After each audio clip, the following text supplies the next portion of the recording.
সম্মানিত উপস্থিতি, আসসালামু আলাইকুম। আজকে গোবিন্দগঞ্জ উলামা পরিষদের উদ্যোগে চেপে বসা অনাচার, আজকে ফুল ফোকরে কি হচ্ছে, নমরুদ ফেরাউনরা যা করে, গোবিন্দগঞ্জের ফুল ফোকরের মাটিতে তাহাই হচ্ছে। আমরা কি এটা মানি? সুতরাং প্রতিবাদে আসতে হবে।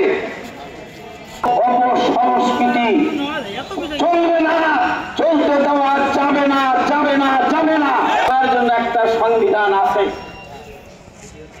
আমাদের নির্বাহী কর্মকর্তা সংবিধান ভালো করে জানেন। সংবিধানে সুস্থ সাংস্কৃতিক চর্চার কথা